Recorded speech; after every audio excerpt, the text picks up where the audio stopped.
15번째 사도행전 강해의 말씀을 나누게 되는데, 성령 충만한 표적이라, 이런 제목 가지고 함께 말씀을 나누겠습니다.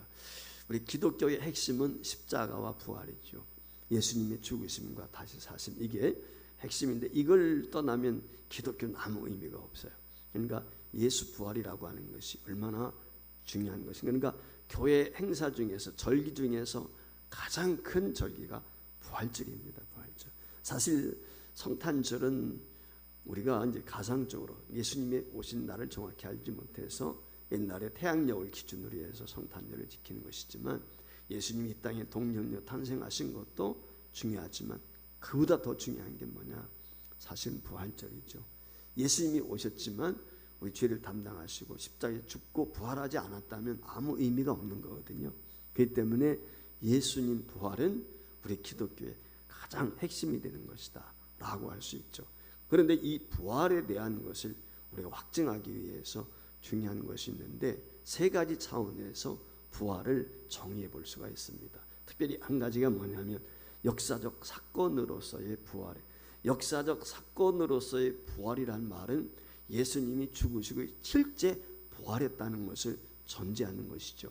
여러분 아시는 것처럼 2000년 전에 예수님께서 골고다에 오르셔서 십자가에 달려 죽으시고 3일 만에 부활하셔서, 이것이 가상 꾸며낸 게 아니라, 설화가 아니라 실제적인 역사적인 사건이다.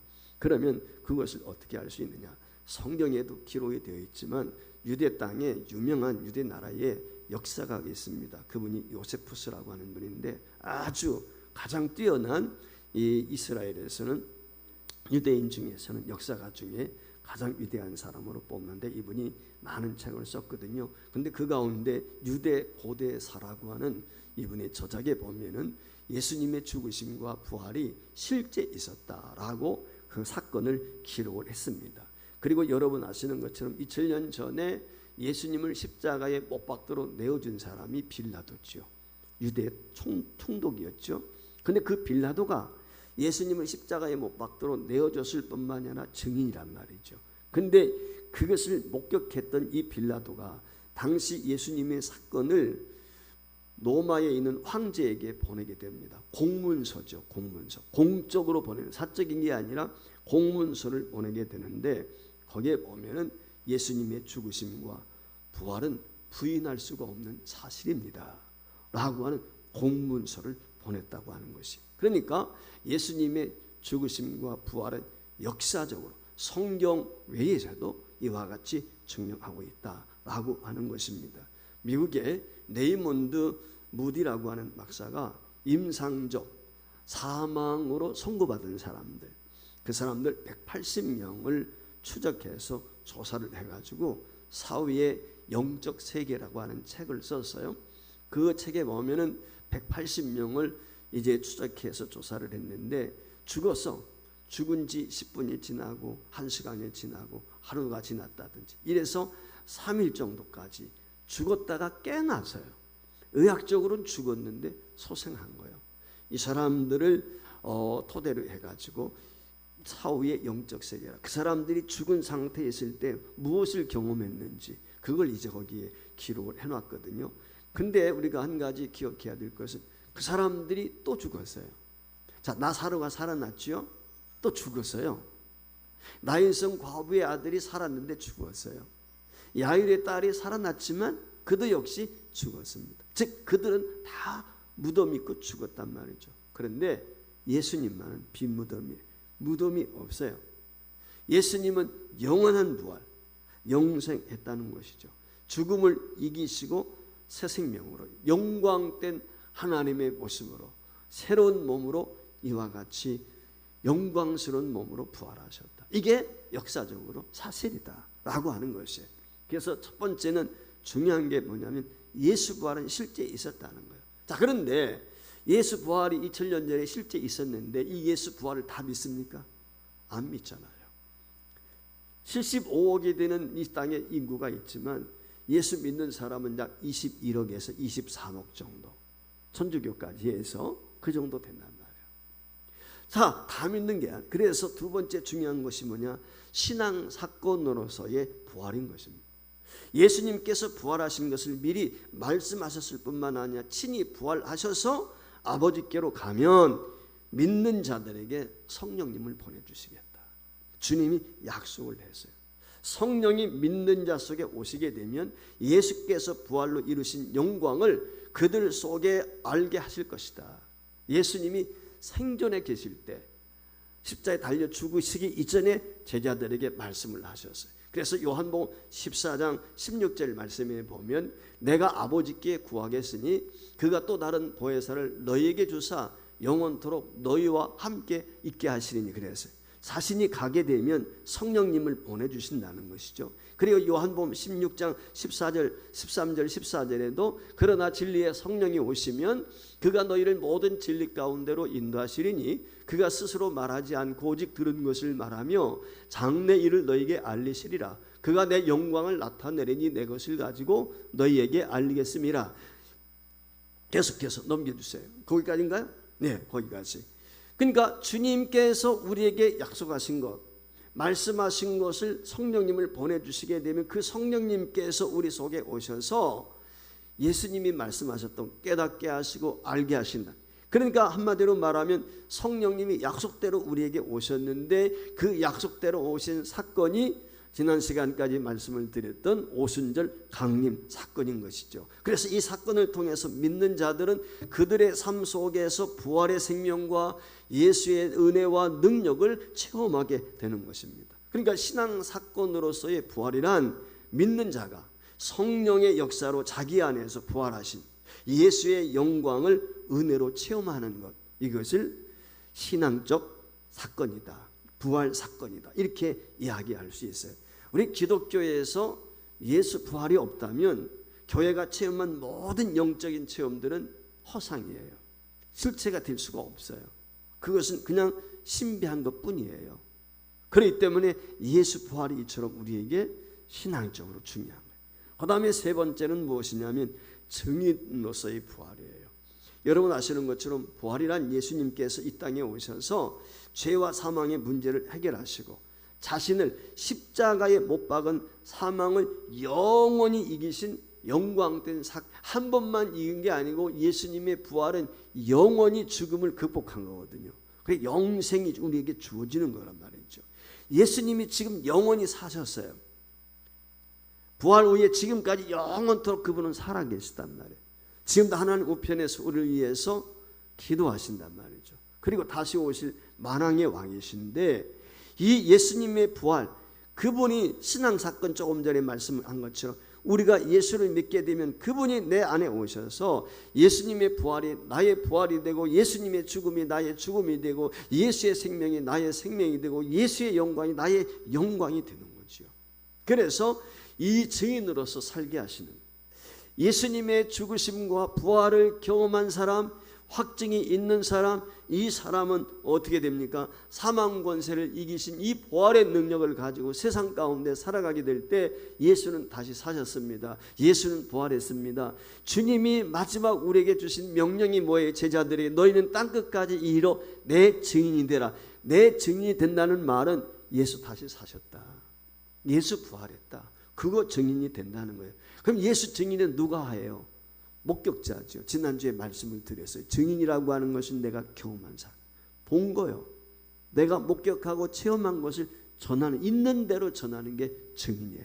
그러니까 예수님의 죽으심과 부활을 경험한 내가 영적으로 하나님과 예수 안에서 이걸 경험한 자만이 증거할 수 있는, 그러니까 전도한다는 말의 의미는 예수 부활에 확증이 없으면 못하는 거예요. 그래서 예수님 진짜 사셨다, 그 확증, 그 신앙적인 사건이 내 안에 들어오게 되었을 때 이것이 증인으로서의 부활 사건, 그래서 복음을 전하게 되는 것이죠. 그러면은 이 성령 충만했던 초대교회에 나타난 표적이 무엇인가? 오늘 23절, 32절 이하에 있는 말씀을, 23절 이하에 있는 이 말씀을 통해서 보면 초대교회 특징이 있는데 고난 가운데서 그들이 한 마음이 되었다네. 흩어진 게 아니에요. 핍박이 있어요. 어려움이 있습니다. 그런데 그들은 한 마음이 됐어요. 복음을 전한다는 이유 때문에 종교 지도자들 당시 이단으로 찍히고 예수 믿는 사람들이. 그리고 핍박을, 불이익을 받는 거예요. 권력자들로부터 쫓겨납니다. 그런데 어떻게 됩니까? 그 위협 속에서 성도들은 한 마음이 돼요. 우리가 어떤 어려운 문제에 직면하게 되면 어떻습니까? 어떻게 보면 그것을 피해볼까 그런 생각이 들잖아요. 근데 초대교회는 그렇지 않았어요. 두려워하지 않았어요.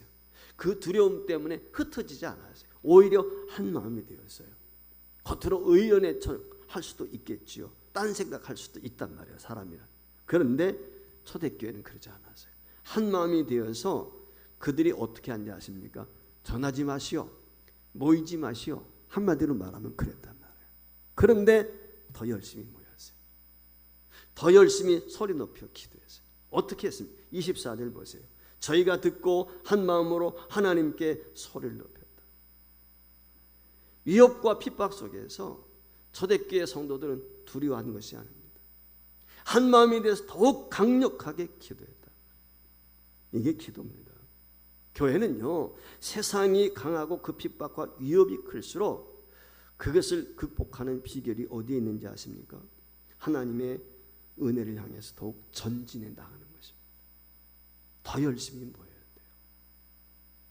더 열심히 기도해야 돼요. 왠지 아십니까? 교회는 특징을 하나 가지고 있습니다. 그게 뭐냐면 이기는 특징입니다. 교회는 패하지 않습니다. 남들이 볼 때 망하는 것 같지만 절대 그렇지 않습니다. 여러분 요한계시록 2장 3장에 보면 아시아의 7교회, 모든 교회를 대표하는 거지요. 그 아시아의 7교회 형편이 다 달라요. 신앙의 모습도 형편도 상황도 다 다르지만 그들에게 주님이 강조하시고 강조하시는 말씀이 있어요. 그게 뭔지 아십니까? 이기는 자는 이기는 자예요. 이기는 자가 멸류관 받아 쓰는 거예요. 예수님이 이겼어요. 우리도 이기는 거예요. 세상에 굴복해서 세상에 끌려다니다가 세상의 노예가 되는 사는 그게 교회가 아닙니다. 그게 성도가 아니에요. 교회는 세상을 이겨서 세상을 주도하며 변화시켜 나가는 것입니다. 왠지 아십니까? 교회는 하나님의 뜻을 위해서 십자가 길을 가는 것이고 마침내 부활로 세상을 이기신 예수님의 생명, 예수님의 은혜, 예수님의 능력, 예수님의 영광을 지닌 저와 여러분이 누군지 아세요? 그리스도의 몸이란 말이에요. 하나님의 영이 거하는 전이란 말이에요. 주님의 지체란 말이에요. 그렇기 때문에 우리는 이기는 것입니다. 이걸 우리 마음에 명심해야 돼요. 교회와 교인들은 내 여건, 내 능력, 내 힘으로 이기는 것이 아닙니다. 절대 세상을 우리는 이길 수가 없어요. 예수님께서 제자들을 세상 가운데 보내실 때 무엇이라고 말씀한지 아십니까? 너희를 보냄이 이리때 가운데 보내는 것 같다는 거예요. 이리때. 제가 코로나19 상황을 보면서 이 말씀이 문득문득 떠오르는 거예요. 그래 우리 한국교회는 지금 이리때들 가운데 있는 거예요. 보세요. 한국교회에 대해서 얼마나 덤벼듭니까? 이리때처럼. 어떻게 이겨요? 못 이겨요. 양이 어떻게 이리때가 덤벼드는데 뭐 이겠어요? 백전백패할 수밖에 없죠. 그런데 그 양인 교회가 이리때인 세상을 이기는 것은 제도가 아닙니다. 우리 자신이 아니에요. 이미 세상을 이기시고 부활하신 영원한 승리자 예수 때문에 이기는 거예요. 이거 명심해야 돼요. 오늘 우리는 세상을 이기는 자예요. 우리가 어떤 상황 가운데 있었는가 우리는 더 크게 하나님 앞에 부르짖어요. 이게 초대교회의 모습이에요. 한 마음이 돼야 돼요. 한 마음. 여러분 미스바에 모였던 이스라엘 백성들 보세요. 블레셋 군대가 어떻게 합니까? 멸망시키기 위해서 진치거든. 여러분 블레셋과의 군대에서 무기가 있어서 정비된 군대가 있어서 이스라엘 백성들이 이겼습니까? 하나님의 능력이 하늘에서 불이 떨어지니까 순식간에 저들이 패망하고 만 것이죠. 하나님이 이기게 하시는 거예요. 사내립이 18만 5천 명을 동원해서 이스라엘 백성들을 치려고 했을 때 어떻게 됩니까? 하나님 앞에 시스기야와 이사야 선지자가 기도하게 되었을 때 그들이 하룻밤 사이에 성장이 되고 말았단 말이죠. 세상의 도문은 영원할 것 같지만 그렇지 않습니다. 세상의 교회는 지금까지 점진적으로 부흥해 왔지 퇴보해 전 적이 없어요. 여러분 두려워할 이유가 전혀 없습니다. 우리는 세상을 이긴 자요. 너희가 세상에서는 환난을 당하나 담대하라. 내가 세상을 이기었노라. 이게 주님이 우리에게 주신 말씀이에요. 세상을 이기면 이것이니 우리의 믿음이니라. 하나님께로 난 자마다 세상을 이기느니라. 여러분은 하나님께로 났습니까? 그렇다면 세상을 이겨야 돼요. 코로나 전국에서 특별히 한국교회가 이때처럼 덤벼든다는 거예요. 극복해야 됩니다. 더 모여야 돼요. 저는 솔직히 더 부리자 기도해야 돼요. 여러분 성경의 역사 보세요. 언제 연병이 없는 때가 언제 있었습니까? 이스라엘 백성들이 가나안 땅을 가면서도 광야에서 연병으로 하루에 7만 명씩 죽어갔단 말이에요. 다윗 시대에도 수많은 사람들이 하루에 수만 명씩 죽어갔어요. 연병으로. 언제든지 있었어요. 그러나 기도시지 않았습니다. 모세가 하나님 앞에 기도의 손을 들게 되었을 때 연병이 그쳤고요.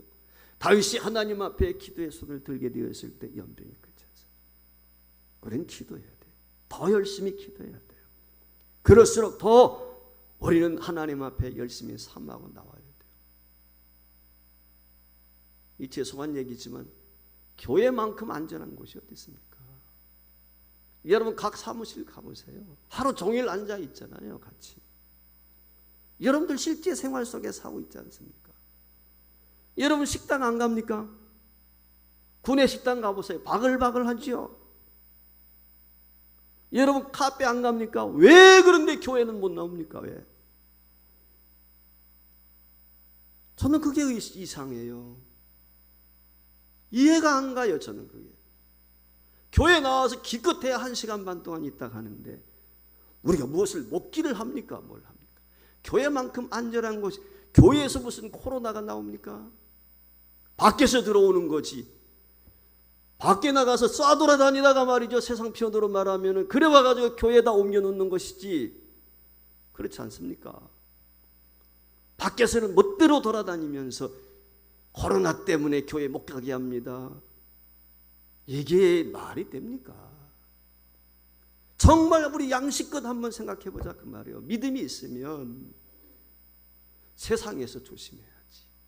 내가 예배자로 세계 위해서라도 세상에서 내가 조심해. 세상에는 막 굴려 먹고 다니면서 말이죠. 식당에도 가고 카페도 가고 모임에도 가고. 물론 다 그런 게 극소수가 그렇죠. 그러면서 교회는 안 나와요. 저는 이게 너무 안심한 거예요. 여러분, 우리는 세상을 이긴 자예요. 우리가 방역수칙 교회만큼, 우리 교회만큼 잘 지키는 데가 어디 있습니까? 여러분 가보세요. 식당이나 어디든지 가보세요. 우리 교회만큼 지키는 데 있으면 얘기해 보세요. 솔직하게. 없습니다. 그런데 무엇이 두려워서 말이죠. 사랑하는 성도 여러분, 우리를 세상을 이긴, 내가 예수님의 전이에요. 내가 예수님의 몸의 일부란 말, 우리 그리스도가 머리시고 우리가 지체가 아닙니까? 이 확신이 있다면 우리는 담대해야 돼요. 이게 초대교회의 특징입니다. 두 번째 어떻게 하냐 아십니까? 연계되어지는 어려울수록 그들은 더욱 기도했어요. 한 마음이 되었고 더욱 기도했어요. 이게 교회의 능력. 흩어지면 망하는 거예요. 합심 기도하는 거예요. 소리 높여 기도했단 말이에요. 여러분 무슨 기도했습니까? 이들이 우리가 이 어려움을 피할 수 있게 해주세요. 이 두려움을 극복해 줄 수 있게 해주세요. 그 기도했습니다. 아니에요. 그들은 그런 유치한 기도 안 했습니다. 그들은 자신의 안위를 위한 기도를 드리지 않았습니다. 그들은요 무엇을 기도한지 아십니까? 여러분 보십시오. 첫 번째, 철저하게 더 담대히 복음을 전하게 해달라고 기도했어요. 힘들고 어려운 상황 더 담대할 수 있도록 은혜 달라고 기도했어요. 그래서 29절 보십시오. 주여 이제도 그들의 위협함을 굽어보시옵고 저 종들로 하여금 담대히 하나님의 말씀을 전하게 해주시옵시오. 조금 전에 어땠어요? 그 종교 지도자들이 복음 못 전하게 했어요. 잠잠하라 그랬어요. 아니에요. 그런데 어떻게 합니까? 더 모여서 기도하고 하나님 우리에게 용기 주셔서 복음 담대히 전할 수 있게 해주세요. 이게 교회예요. 이게 교회인 것입니다. 사랑하는 여러분, 지금은 진짜 기도할 때요. 자다가 깰 때입니다. 핍박이 가면 강할수록, 박해가 심하면 심할수록 성령께서 살아계시고 성령께서 주관하시는 교회와 교인의 특징이 무엇인지 아십니까? 더 기도하는 것입니다. 더 열심히 모이려고 애쓰는 거예요. 하나님의 말씀을 전하려고 애쓰는 것입니다. 순교자의 길을 걸으면서까지도 교회는 결코 세상 밖에 무릎을 꿇지 않았어요. 제가 늘 말씀을 드리지만 순교보다 더 어려운 게 순생이에요. 순교자의 마음으로 사는 게 더 어렵습니다. 순교는 그 순간만 지나면 끝이야. 그런데 순생은 이게 핍박과 고난 가운데 짓밟히면서 억울한 일 당하면서 회사에서 왕따 당할 수도 있고, 하나님은 보세요. 지들은 단란 지점을 비롯해서 다 갈 때 다 돌아다니면서 말이지요. 직장에서 교회 간다고 교회 못 나가게 핍박하고 왕따시키고 그러지 않습니까? 내가 교회 다닌다고 마음 놓고 이야기할 수 없는, 이게 우리 일 가운데 있단 말이에요. 심지어는 어떻게 합니까? 교회 다니는 사람 고발한다고 그랬잖아요. 회사 동료가. 기가 막히지 않습니까? 이때 우리가 어떻게 해야 돼요? 하나님 우리에게 힘을 주시고 오늘 여기 나와 있는 것처럼 위험을 하감없이고 우리로 하여금 담대히 예수 믿을 수 있게 해주세요. 전할 수 있게. 이게 교회입니다. 두 번째 무엇입니까? 손을 내밀어 병을 낫게 하옵소서. 오늘 여기 30절에 주의 능력으로 병이 낫는 것, 여러분 병이 나았다는 말의 의미는 용서되었다. 여러분 병이 어디서부터 와요? 근원적인 병은 죄로부터 온 거예요, 사실은. 여러분 우리 인간이 하나님이 지으셨을 때 우리는 죽지 않게 지었단 말이에요. 그런데 우리가 죽음이 왔어요. 그게 뭐예요? 죄의 대가란 말이죠. 병도 마찬가지인 거예요. 그런데 주님께서 오늘 우리의 질고와 질병을 친히 담당해 주셨어요. 그래서 그분께서 우리의 질고와 질병을 담당하셨기 때문에 우리를 자유를 주신 거란 말이죠. 그리스도인은 주님이 나와 함께하는 거예요. 주님이 나와 함께 하시게 되면 주님이 살아서 역사하는 하나님의 사람이죠. 하나님 중심이 되는 거예요. 따라서 병든 성도를 위해서 교회가 열심히 간구해야 돼요. 그건 교회의 사명이에요. 초대교회는 이런 역사가 있었단 말이죠. 30절 말씀에 보면 손을 내밀어 병을 낫게 하옵시고, 성경이 그렇게 이야기했어요. 70년대 80년만 해도 많은 환자들이 교회로 몰려들었었어요. 요즘에는 현대의학이 발달하고 그러다 보니까 이제는 교회생, 과거에는 아기가 열만 나도 목사님 전도사님 하고 기도해달라고 그랬단 말이에요. 심지어는 제가 어릴 때 보니까 시골에서는 송아지 새끼 날라고 그러니까 전도사님 불러가지고 송아지 날라고 그런다고 기도해달라고 그러더라고요. 샤머니즘적이라고 생각하는지 모르겠지만 그만큼 하나님을 의지했어요. 그래서 기적이 있었어요. 근데 요즘에는요, 죽을 병에 걸려도 암병에 걸려도요 목사님한테 얘기 안 해요. 나중에 수술 받고 얘기해요. 끝나고 나서. 여러분 먼저 뭘 해야 돼요? 하나님 앞에 먼저 얘기하는 거예요. 주의 종한테 먼저 얘기해서 기도받고, 그렇지 않습니까? 그게 믿는 성도의 순리라 그 말이에요. 사랑하는 성도 여러분, 우리에겐 부활의 은혜를 통해서 이 모든 고통과 질병으로부터 회복될 권리와 은혜를 가졌어요. 이걸 우리가 기억해야 돼요. 하나님이 살리시면 사는 거예요. 하나님이 역사하시면 사는 거예요. 하나님은 죽이기도 하시고 살리기도 하시고 낮추기도 하시고 부하게도 하시고, 그렇지 않으세요? 높이기도 하시고 가난하게도 하고 부하게도 한단 말이에요. 생사화복을 주관하는 분, 우리가 기도할 때 그런 기도하잖아요. 정말 그걸 믿습니까? 믿음으로 그렇게 기도하시면 그럼 전적으로 맡겨야지, 위탁을 해야지. 그렇지 않습니까? 나의 생사화복을 주관하시는 하나님, 내 생명 주님 뜻대로 빚어주시옵소서. 두려워할 이유가 없어요. 우리는 오늘 이 아침에 우리 연약한 성도들이 있다면 이 말씀을 통해서 치유의 역사, 회복의 역사가 임하길 주의 이름으로 축원합니다. 하나님이 역사하시면 능치 못함이 없는 줄 믿습니다. 세 번째, 어떤 기도 드렸습니까? 표적과 기사가 나타나기를 위해서 기도했어요. 여러분, 표적과 기사가 무엇입니까? 하나님이 우리의 삶을 회복시켜 줄 때 일어나는 현상이 표적과 기사인 것입니다. 성경은 우리에게 분명히 말씀했어요. 저주란 인간의 생명을 둘러싼 환경 속에 그 하나님의 은혜와 개입이 단절되었을 때 일어나는 거예요. 자, 보세요. 이스라엘 뭡니까? 아담과 하와가 에덴 동산에서 하나님 앞에 범죄하게 됐을 때 사망, 단절이 왔, 하나님으로부터 끊어지는 단절이 온 거예요. 단절이. 그 단절과 동시에 인간에게는 저주가 왔습니다.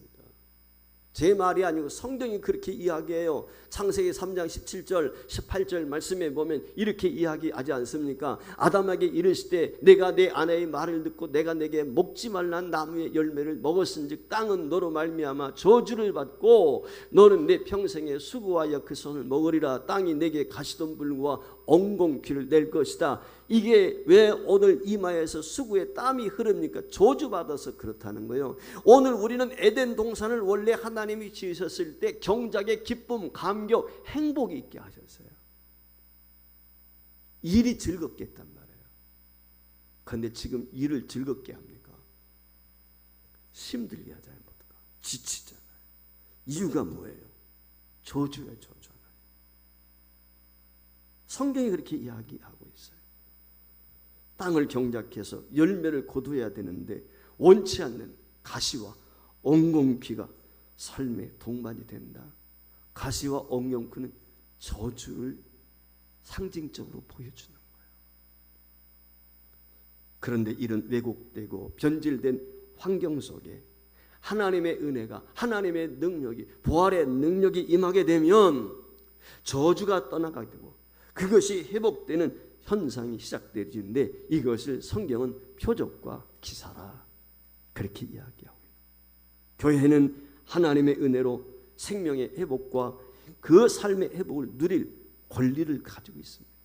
그렇기 때문에 회복의 은혜를 구하는 것은 교회가 지닌 가장 위대한 특권 중에 하나다. 하나님, 우리를 회복시켜 주시옵소서. 내 남편을, 내 아내를 회복시켜 주시옵소서. 우리의 아이들을 회복시켜 주시옵소서. 여러분, 오늘날 정신질환으로 얼마나 많은 사람들이 고통을 당합니까? 억압 가운데, 눌림 가운데 있습니까? 자유하지 못한 사람들이 얼마나 많습니까? 왜 공황장애를 앓습니까? 왜 우울증에 걸립니까? 이 모든 저주로부터 자유해야 돼요. 예수 안에 있으면 자유한 거예요. 마약 중독자, 술 중독자, 성 중독자, 왜 이런 저주받은 인생들이 있습니까? 예수 만나 예수 안에서 새 생명 얻으면 이 모든 것을 회복할 수가 있습니다. 저는 그렇게 믿습니다. 주님은 우리에게 대속의 은혜를 통해서 저와 여러분으로 하여금 교회가 이에 대해서 답을 줄 수 있도록 이미 말씀을 하셨어요. 예수님이 약속했습니다. 요한복음 14장 13절 14절 말씀에 보면 너희가 내 이름으로 무엇을 구하든지 내가 행하리니 이는 아버지로 하여금 아들로 말미암아 영광을 받으시게 하려 함이라. 내 이름으로 무엇이든지 내게 구하면 내가 행하리라. 할렐루야. 이 믿음을 가지고 오늘 우리는 히브리서 기자와 같이 하나님 앞에 담대히 나가야 됩니다. 히브리서 4장 14절 16절 말씀에 보면 그러므로 우리에게 큰 대제사장이 계시니 승천하신 이곳 하나님의 아들 예수시라. 우리가 믿는 도리를 굳게 잡을지어다. 우리에게 있는 대제사장은 우리의 연약함을 동정하지 못하실 리가 아니요 모든 일에 우리와 똑같이 시험을 받으신 이로되 죄는 없으시니라. 같이 읽습니다. 시작. 그러므로 우리는 긍휼하심을 받고 때를 따라 더 없는 은혜를 얻기 위하여 은혜의 보좌 앞에 어떻게 하라? 담대히 나아갈지니라. 할렐루야. 그렇습니다. 그러므로 이 교회가 이 권리를 행사하게 될 때 자신이 회복되어지고, 여러분, 내가 회복되어져야 내 가정이 회복이 돼요. 내 가족 회복 없이 어떻게 민족의 회복이 있겠습니까? 한국 교회가 교회다워질 때, 성도가 성도다워질 때 이 땅에 소망이 있는 것이죠. 회복의 역사가 일어나야 돼. 그러므로 교회가 이 권리를 행사하지 않는 것은 자신과 세상의 회복의 기회를 가로막는 거예요. 교회를 통한 회복. 여러분, 이것을 우리가 세상의 것은 선한 것이 없습니다. 대통령이 바뀐다고요? 의로운 대통령이요, 천만의 말씀이요. 세상에 두 쪽이 나도요, 그런 대통령은 서지 않습니다. 누가 되든 마찬가지죠.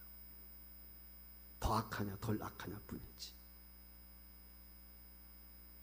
누가 회복시킬 수 있습니까? 주님밖에 없어요. 31절에 빌기를 다했다. 우리는 빌어야 돼요. 이것은 단순한 시간의 양을 의미하는 것이 아닙니다. 그들이 기도를 드림에 있어서 저들의 믿음의 깊이와 저들의 믿음의 강도를 말하는 것입니다. 그들이 확신에 차서 강력한 믿음으로 은혜를 구했다는 것입니다. 오늘 우리도 그렇게 구해야 됩니다. 기도입니다. 세 번째, 성령 충만한 사람의 특징이 무엇인지 아십니까? 더 성령 충만을 삼아. 모든 사람이 나만 성령 충만한 게 아니라 모든 성도. 초대교회는 그게 특징. 모두가 다 성령 충만해. 31절에 보면 무리가 다 성령이 충만했다. 어떤 특정한 한 사람만이 그런 게 모두가 성령 충만해서 어린 유아로부터 노년에 이르기까지 우리 서부절개 모든 성도들이 정말 성령 충만하기를 사모합니다. 때문에 성령의 충만이라고 하는 것은 결국 부활하신 예수의 생명과 은혜와 영광이 우리 심령 속에 가득 채워지는 것이죠. 예수 생명, 예수 능력, 예수 부활, 예수 은혜, 이게 차고 넘치는, 이게 충만인 거예요. 오늘 본문은 세상의 위협과 그 핍박 속에서 모두가 한 마음이 되어서 담대히 기도했습니다. 그랬을 때 모두가 성령 충만했다는 거예요. 그 성령 충만 마지막 결론이 무엇입니까? 31절에 담대히 하나님의 말씀을 전하니라. 기도로 성령이 충만하자 세상의 위협과 핍박이 문제가 아니라 이미 그것을 극복하고 교회가 해야 될 본연의 임무에 집중할 수 있었다는 거예요. 교회가 왜 존재합니까? 복음 전하라고. 기도하여 성령으로 충만하기 전에는 세상의 위협과 핍박이 문제가 되었습니다. 그러나 성령이 충만하면 그것이 전혀 문제가 되지 않습니다. 왜냐하면 세상을 이기신 예수님의 생명과 예수님의 능력과 예수님의 은혜가 우리의 영혼과 마음과 우리의 몸을 온전히 주관하시기 때문에 그런 줄 믿습니다. 이때부터는 오직 맡긴 사명을 위해서 최선을 다할 수가 있죠. 예수 생명을 가지고 하나님의 말씀을 전하면 그 예수의 생명이 그 말씀을 따라서 역사하기 시작하는 것입니다. 그래야 할 때 그 말씀을 향해서 마음의 문을 여는 사람에게는 구원이 임하는 것이고 치유의 역사가 임하는 것이고 변화의 표적과 기적이 임하게 될 줄 믿습니다. 하나님은 오늘도 예수의 대속으로 열려진 그 보좌 앞에 담대히 나아가 저와 여러분들이 기도하기를 원하십니다. 그리고 성령으로 충만해서 예수의 부활과 생명과 권능을 가지고 세상을 이기며 구원과 회복의 역사를 이루어 가시기를 기대하십니다. 부활하여 하나님 보좌에 오르신 그 주님은 믿는 자들에게 성령을 지금도 충만히 우리에게 부어주시는 분인 줄 믿습니다. 믿는 자들의 성령을 통한 담대함, 능력, 권세, 이 모든 것들을 통해서 저와 여러분이 세상 가운데서 날마다 사망 권세, 악한 세력들과의 싸움에서 승리하시고 더 나아가서 성령 충만함을 통해서 날마다 우리에게 주어진 여건과 환경 속에서 하나님의 이름을 높여드리고 복음을 전하는 일에 최선을 다할 수 있기를 주의 이름으로 축원합니다.